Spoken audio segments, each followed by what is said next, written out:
총을 겨누는 남자들 사이에 둘러싸인 한 남자. 그런데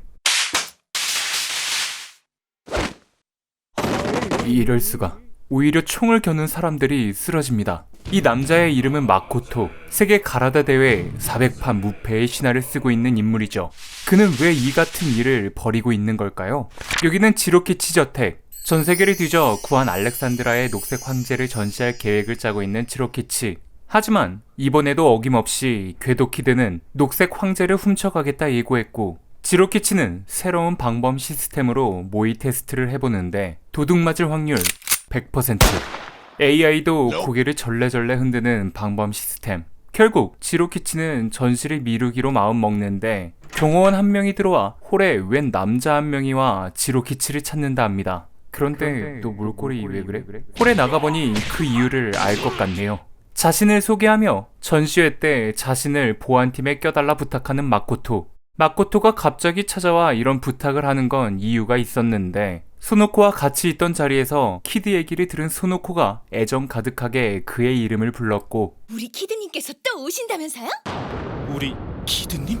마코토는 이에 질투가 나 그를 잡아 죽이려는 이때 소노코에게서 온 전화. 혹시 경고 오빠 그쪽으로 안 갔어요? 그리고 지로키치는 그가 전세계 가라데에 400판 불패 신화를 써내려가는 괴물인 걸 알게 되죠. 지로키치는 그의 실력이 궁금해 테스트를 해보는데 세계 최강인 줄 알았는데 우주 최강. 경찰에게 이 영상을 보내고 지원 따위는 필요 없다 말하는 지로키치. 이 영상을 본 경찰들도 할 말을 잃고 변장한 키드도 이 영상을 보곤 식은땀을 흘리죠. 한편 자신을 두고 두 남자가 불꽃 튀는 싸움을 벌인다 좋아하는 소노코. 그런데 갑자기 전화 수신이 잘 되지 않고 통신 기능 억제 장치. 안녕하세요, 아름다운 아가씨. 궤도키드가 나타납니다. 그리곤 자신과 내기를 하자 말하죠. 저랑 내기 한번 해보지 않으시겠어요? 전시회 당일 보석은 계획대로 전시가 되는데 세상에, 보는 사람들을 다 불편하게 만드는 최고의 방법을 선보입니다. 이때 소노코의 어머니가 들어와 보석에 가까이 접근할 수 있는 인물들에게 오늘 막 도착한 파리 디자이너에게 특별 주문해서 만든 세계에 단 한 벌밖에 없는 옷을 입으라 말하죠. 물론 옷을 갈아입기 전에 볼을 꼬집어 진짜 키드의 유무를 확인한다 합니다. 소노코는 오늘 아침 자신의 우편함에 마코토에게 보내는 키드의 편지가 있었다 건네주는데, 봉투를 열어보니 백지의 종이가 나오죠. 종이의 냄새를 맡더니 과일향이 난다며 불로 지져보라 하는 코난. 불로 달구자 진지하게 대결하자 궤도키드. 진짜로 키드의 편지가 드러납니다. 소노코의 어머니는 다같이 옷을 갈아입으러 가자 말하고, 소노코는 마코토에게 다가가 손을 잡고 꼭 이기라 응원해주죠. 사실 소노코도 키드와 무언가 내기를 했듯 마코토도 소노코의 어머니와 한 가지 내기를 했었는데, 키드로부터 보석을 지켜내면 오케이, 교제를 인정. 지켜내지 못했을 때에는 소노코를 깨끗하게 포기하기로. 내가 꼭 보석을 지킬게. 이 주먹에 모든 걸 걸고. 그렇기에 이 주먹을 걸고 사수하겠다 말하는 마코토. 도망가.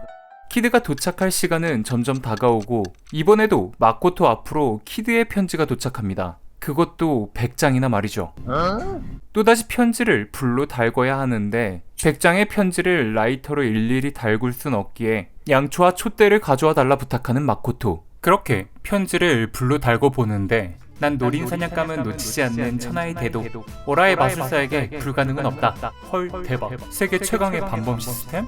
다 쓰잘데기 없는 내용의 편지들. 하지만 코나는 이 대량의 편지를 보낸 이유가 분명히 있을 거라 생각하는데, 키드가 예고한 시간까지 앞으로 5분, 관객들을 내보내고 마코토도 마음의 준비를 하며 섬뜩한 말을 건네죠. 지금 이 시간부터 여기에 들어오는 사람이 있으면 누구든지 다 적으로 보고 제압할 겁니다.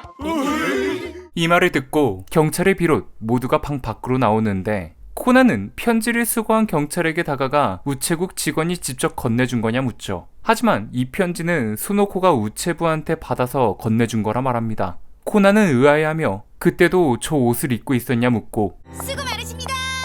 1등으로 옷을 갈아입고 나와 바깥 상태를 살펴보러 나갔는데 우연히 면식 있는 배달부와 마주쳐 가져왔다 했다 합니다. 코나는 다급히 편지에 대고 블랙 라이트를 비춰보지만 반응하지 않고 소노코를 의심하는 순간 전시장의 모든 불이 꺼지죠.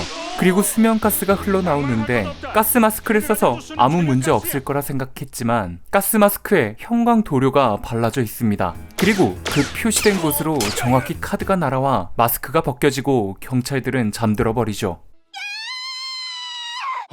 이때 들려오는 소노코의 비명소리. 소노코의 목소리를 들은 마코토는 문을 열어주는데 바깥의 상황을 보게 되고 키드가 근방에 있을 거라 판단. 마코토는 경계태세를 갖추죠. 하지만 소노코는 이미 키드는 도망갔을 거라 말합니다. 이렇게 말하는 이유는 정전되기 직전 보석은 접수했다라는 키드의 카드가 도착했다는 거죠. 당황하는 마코토. 그럼 그의 손을 잡고 밝은 곳에서 보석을 확인해보자 하는데 정전된 곳에 달빛만으로는 확인이 되지 않습니다. 마코토는 아까 편지를 달구던 양초로 보석을 갖다 대는데 빨간색이잖아. 초록색이어야 하는 보석이 빨갛게 빛나고 있죠. 하지만 대체 언제? 소노코는 중요한 증거가 될 수 있다며 목걸이를 빼 경위님에게 건네주고 오겠다 말하는데 중요한 증거니까 이 가짜 보석은 내가 임 반장님한테 드리도록 할게. 너는 첫 판부터 장난질이냐? 솔직히 말해. 너 보라 아니지? 이 말에 멋쩍게 웃으며 무슨 소리냐 말하는 소노코. 이때 코난이 나타나며 저 보석은 진짜라 말합니다. 알고 보니 이 보석은 형광등 밑에선 암록색으로 빛나지만 백열등이나 양초 불빛 아래선 선명한 빨간색으로 바뀐다는 거죠. 그렇기에 궤도키드는 불로 달궈야만 보이는 쓰잘데기 없는 편지를 대량으로 보냈던 겁니다. 양초를 준비하게 하기 위해. 이 편지를 직접 경찰관에게 전달한 이유도 혹여나 우체국을 통해 보냈을 때 열이라도 가해져 불에 달굴 필요가 없어질 수도 있기 때문이었죠. 아까 코난이 이 편지의 블랙라이트를 비춰본 건 우체국에서 사용하는 구분 관리용 바코드를 살펴보기 위함이었습니다. 그렇다면 소노코가 입은 단 한 벌뿐인 옷은 어떻게 구한 걸까요? 코난은 그건 아마도 소노코가 직접 본인의 옷을 벗어 키드에게 넘겨준 걸 거라 추리합니다. 키드와의 내기를 성립시키기 위해. 키드와 소노코의 내기는 자신으로 둔갑한 키드를 마코토가 알아볼 수 있을지 판단하는 거였죠. 추리를 마친 코난은 키드를 향해 살인 축구공을 차고 가까스로 피한 키드는 정체를 드러내며 마코토를 조롱하는데 그린란 펄어는 내가 가져간다. 이럴 때 하늘을 나는 재주가 있으면 정말로 좋았을 텐데. 그쵸? 세계 최강의 방범 시스템씨? 그런 키드에게 마코토는 창교육을 시전하고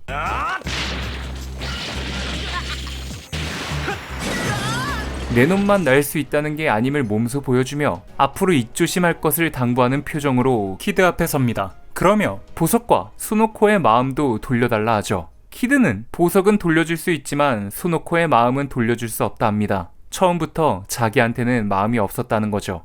그런데 조심하셔야 돼요. 경고 오빠요. 다음 주에 큰 시합이 있어서 다치면 안 되거든요. 키드는 죽을 뻔했죠. 조심하셔야 돼요.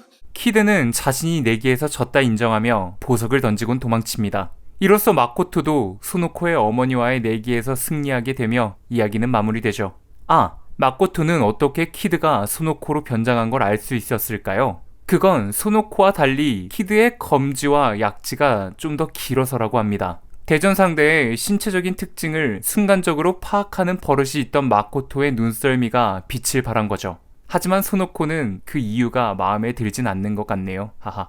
이상 명탐정 코난, 궤도키드 대 인간병기였습니다. 그리고 저는 쿄자리였습니다. 뒷이야기입니다.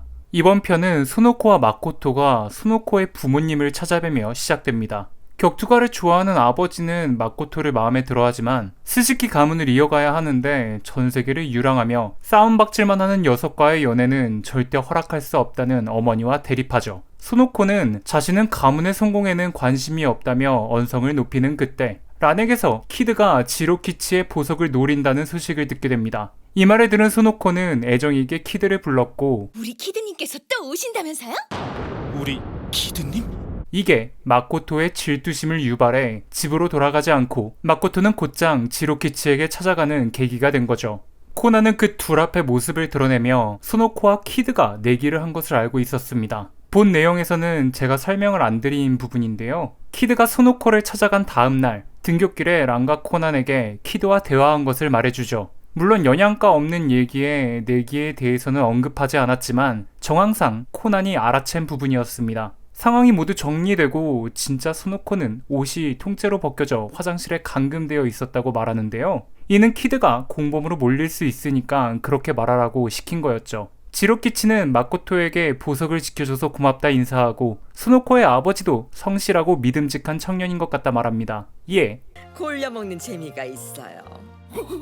또 마코토는 스노코의 손가락을 알아보고 키드임을 눈치챘었죠. 코나는 호르몬 관계상 여자는 약지보다 검지가 더 길고 남자는 그 반대라는 설이 있다 나오는데 바로 저희 어머니의 손을 펴서 확인해 보니 여성임에도 란처럼 검지보다 약지가 기셨습니다. 네 번째 손가락이 더 길어? 여러분들은 어떨지 궁금하네요. 한번 확인해 보신 뒤 댓글창에 남겨주시면 재밌을 것 같습니다. 이상 정리 끝!